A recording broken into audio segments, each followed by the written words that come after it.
Alright, we got the Vevor 4,400 pound chain hoist. Opened it up, took a look. Looks like we got 4 bigger wheels, 2 smaller wheels. That kind of corresponds. Looks like our chain hoist here. I'll get this unpacked a little more in a second. Coming inside here, I got the voltage hardware out. Looks like I got all my bolts and stuff. I'm not sure if this screws into a welded nut or whatnot, but a lot of different shapes and sizes going on here, so I'll have to pay attention to that. And then I got all these separated out. This came in a bag with these inside of this bag.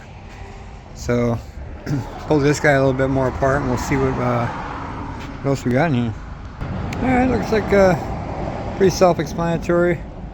I might have to refer to the manual a couple times, figure out how to which bolts are for which ones, but other than that, pretty much ready to go. Bolt time, a couple wrenches will do me. I gotta say, these are their instructions. It's actually a little easier to see in the phone. So, and obviously nothing's marked and just throw it into a big bag. As with all other Vevor stuff that I've bought, all other Vevor, it lacks in the instruction department big time. So looking over the hardware here, I pulled this stuff out on the side. So I've got 2 kinds of screws. Got the beveled edge one, 7 of those. And I have 4 sets of 4 of these kind, and then 1 extra. So I don't know if it's like 2 sets of 3.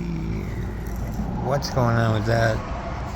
That's all that I have as far as nuts and bolts go. I'm looking over here.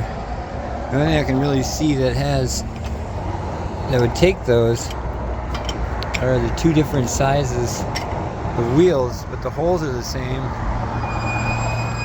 So I'm not sure. Maybe that has something to do with that thing. Doubt it. This should be completely independent. I don't know. I guess I'll just start putting it together and see what happens. Alright, going through it, looks like I have everything I'll need here. I got 4, 4, 4, 4. I miscounted. I had one of these was sitting in that pile, so I didn't have a extra one. So I kind of bunched them together, but now I'm going to try and decipher the code. Well, 9/16 and 14 millimeter for these are the closest I can come. Some goofy size, so we'll see.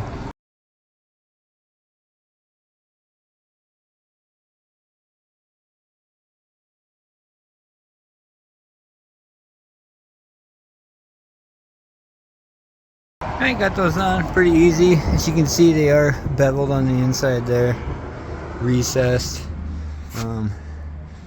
Quick looking at the welding on here. Looks better than most of the stuff I saw on the internet.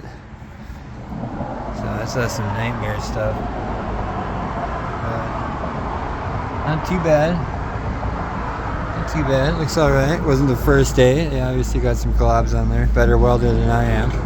Give them that. Alright, so now for the back tires.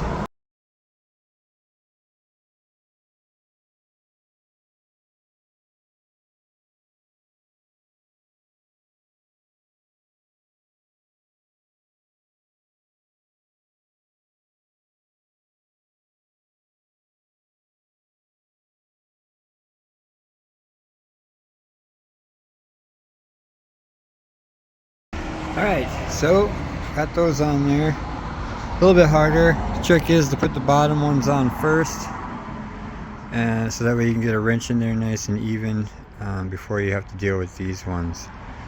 Other than that, these are like kind of pre-rounded already, which is really annoying.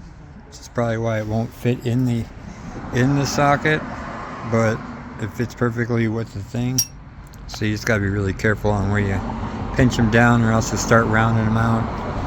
But yep, up next, I guess uprights or something. I don't know. It's threatening to rain on me, so I'm gonna start to hurry. All right, so for the next part, let's see here. I'm gonna put this bar, the upright bar, right here. These 2 holes correspond to those 2 holes. And the instructions say 14 by 100 millimeter. There's 2 of them. The only one of these big bolts that there's actually 2 of that are the same. Those 4 are the same. These 2 right here. Gonna be my 14 by 100s.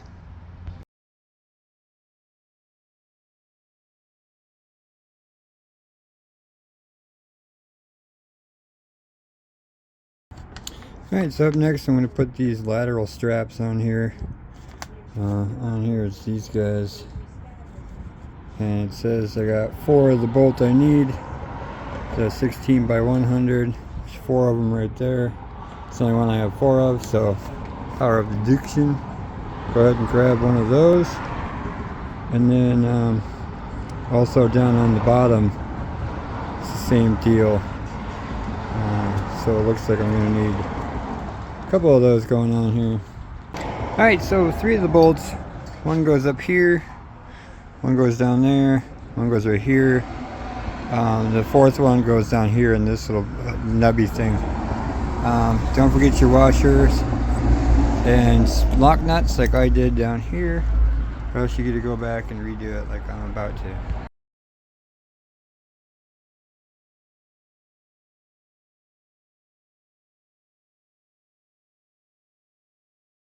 Alright, so in order to get these 2 slats to go in, I was struggling with them. I had to loosen those 2 bolts and wiggle it around until that bolt hole finally lined up. It was off a good bunch. I thought for sure they machined it wrong or whatever, but nope, these 2 got to be loose, so don't tighten those down all the way until you get your triangulation in there, and then tighten it down. Yep, good tip right there.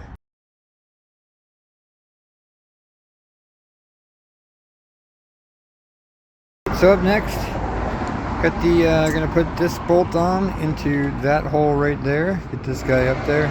Something to support the jack up, which I'll put on next.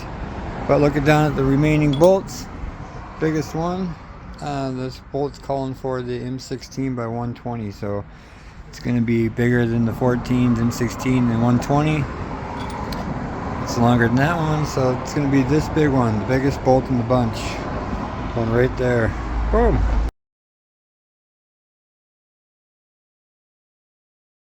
Alright, so up next I'm going to put on the hydraulic.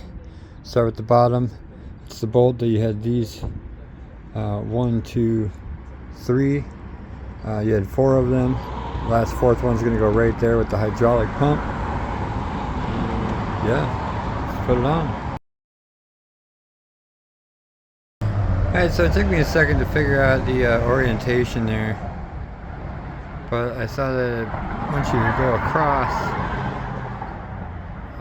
where you're pumping from, so you pump out front and then you can't really mess it up because there's some bolt holes in the bottom, so just make sure the pump's out front and the bolt hole goes through. Alright, so then the last hole is going to be the short stubby one that's going to go right in here. Oh, hi camera. It's going to go right in there like that, and I'm going to put on the other bolts, get them nice and tight. The jack isn't going to be the right height to do it, so you're going to have to jack it up, which is why I got the handle out here. Just give it a couple jacks until it goes up a little bit, and then match up the bolt.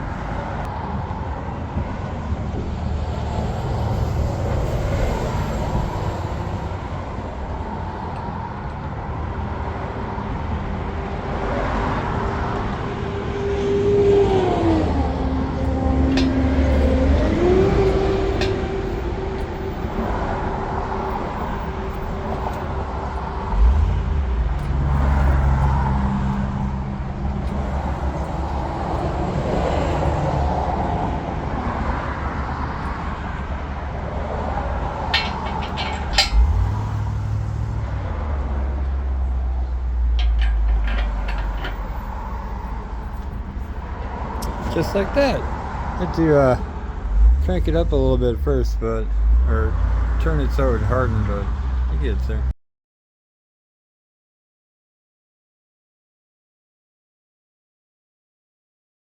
So now that that's all nice and upright, go ahead and put on the black lifting arm here. First off, you need to put on this last black bolt. It's going to be the one that stops it from going any farther back if it should fail or whatever and come sliding down. So that's a safety bolt right there. So I lied. It was the last silver bolt that goes in there, and it goes through. I pulled it out a little bit in case I need a little bit of extra room, but I think I'm going to put it back. But that bolt goes into whatever hole, the lowest. As you extend the bar out, that bolt will go through the last hole in the black bar to keep it right at whatever hole it's at, whatever tonnage you need for it. This last black bolt, by the way, goes through the chain on the tip. I'm going to do that too, if I can find that nut.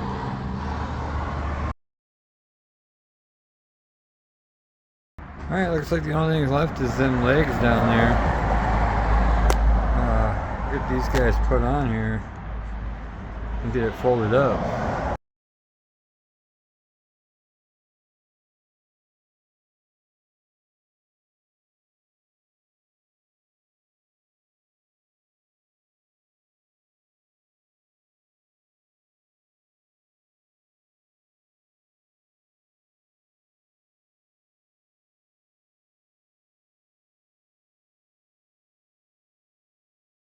All right, legs are on, looking good. It's my nice camera stand. Look good. The chain, as you can see, goes through this bolt right here. A little slot. Yeah, looks pretty good. I'm gonna throw the kind of balancing magic act on there and see what it looks like. Oh, there it is, all put together with its crank on there and everything. Handle in the right position. Now I get to flip the legs up.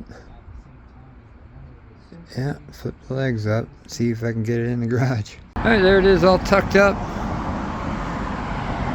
Looking good. You pull these pins out of here and then you put them back in on this side. And then it keeps it from coming any farther forward than just a couple of inches. There's all the way back. That's all the farther forward it'll come. I'm gonna collapse it down and try and wheel it through the gap. Alright, I got it in here. Lives in the corner now. All is well.